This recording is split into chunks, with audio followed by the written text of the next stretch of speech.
벌써부터 거제 생가를 복원하자 이런 얘기가 나오고 있습니다. 문재인 대통령의 생가를 복원하자.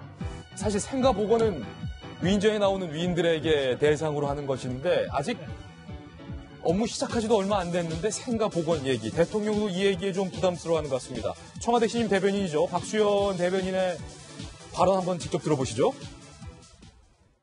문재인 대통령은 거제도 생가 복원 문제와 관련 대선이 끝난 지 얼마 됐다고 이런 이야기가 나오는지 모르겠다.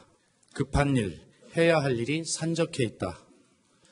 지금 그 문제를 신경 쓸 상황이 아니다라고 말씀하셨습니다.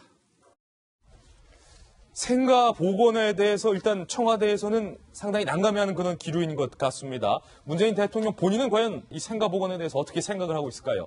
함께 보시죠. 대선이 끝난 지 얼마 됐다고 이런 이야기가 나오는지 모르겠다. 지금 그런 문제를 신경 쓸 상황이 아니다. 생가 복원은 좀 나중에 하자 하더라도 이런 입장인 것 같고요. 청와대 관계자는요. 지방자치단체의 권한이지만 거제시장의 권한이라는 거예요. 타일권이 친서민 행보를 강조하는데 자칫 대통령의 행보와 배치되는 것처럼 비칠까 우려스럽다. 이게 쉽게 말하면 청와대 앞에 동상 세우자 그런 정도의 수준의 이야기거든요. 좀 우려스럽다라는 목소리가 나오고 있습니다. 거제시장의 발언은 좀 다릅니다. 권민호 거제시 시장인데요. 청와대가 우려스럽다라고 반응을 낼 수 있다고 본다. 그런데 호화스럽게 복원하는 것이 아니라 생가를 좀 매입해서 형태대로 아주 소박하게 보존을 해서 좀 관광지로 하자라는 정도다. 이렇게 밝혔고요. 대통령을 좋아하는 분들이 많이 찾아오고 있다. 주차장, 화장실 등 편의시설이 부족하다. 많은 분들이 찾아오는데 내팽겨칠 수 없지 않느냐라고 말했는데요. 거제시장, 권민호 거제시장 자유한국당 소속 아니었습니까? 지금 자유한국당을 탈당한 것으로 알려져 있는데. 탈당했어요? 네. 그럼 그럴 수 있죠. 사실은 이제 생가복원이 해프닝인데요. 그러니까 문 대통령이 그리고 운도 좋은 것 같아요. 그러니까 사실은 거제시장이 알아서 제가 볼 때는 시장 입장에서는 거제시의 경제 활성화를 위해서는 뭐 도움이 될 수 있겠죠. 관광객 들어오고 하면 일정 정도 돈 투자해서 사람들이 많이 몰리면 좋겠죠. 그리고 이제 자유한국당을 탈당했다고 하니 내년 6월 지방선거를 겨냥한 정치적 행보가 아닌가라는 의심도 들긴 합니다만. 민주당으로 설마 입당할 알수 없습니다. 어쨌든 탈당했다고 하니 뭐 그런 식의 정치적 계산까지 있을 수 있겠죠. 그러나 그런 것들 떠나서 일단 거제시장은 저렇게 고민할 거리는 있다고 봅니다. 그러나 그 거리가 나오자마자 청와대 대변인과 문 대통령이 야, 너무 서두를 게 아니다. 우리가 좀 면구스럽다. 이렇게 좀 겸손한 모습을 보인 것은 오히려 운이 좋은 지금 결과가 나오고 있다고 보고요. 아까도 말씀하셨지만 대통령 생가복원이라는 것은 유인이나 영웅들 떠올릴 때 우리가 당연히 익숙한 거고. 보통 이런 이슈는 뭐 박정희 전 대통령 그렇습니다. 아니면 김대중 전 대통령 아니면 이제 돌아가신 분들에 대해서 역사적 인물을 떠올리는 것이어서 지금 살아계시고요. 또 하나는 이제 임기를 시작하신 지 2주일도 안 됐지 않습니까? 그러니까 임기를 다 마치고 훌륭히 마치고 그다음에 역사적 평가 속에서 정말 저 전 대통령의 생가는 우리가 좀 모셔볼 필요가 있다라는 국민적인 공감이 있어도 해도 늦지 않을 사안이기 때문에 거제시장의 개장과 청와대 대응은 제가 볼 때 둘 다 적법했다. 그러나 문적으로 따지고 본다면 문 대통령한테 좋은 해프닝이 아니었나 생각을 합니다. 지금 청와대에서 이런 메시지가 나온 것은 마치 이거 뭐 거의 거제시장과 미리 계산해놓은 것 아니냐라는 의심을 받을 정도로 상당히 타이밍이 좋은 반응이었다. 청와대 칭찬입니다만.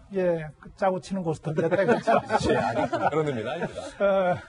제가 볼 때는 양쪽의 얘기가 다 일리가 있고요. 하자면은 문재인 대통령 청와대에서 대응을 잘했어요. 항상 문제가 되는 게 뭐냐면요.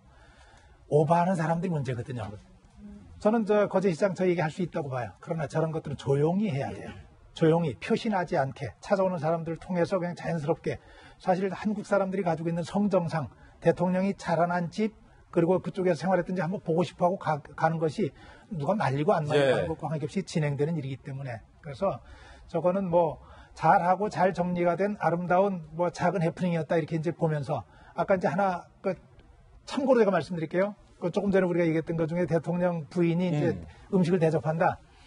본인 직접 하는 건 아닐 거고요.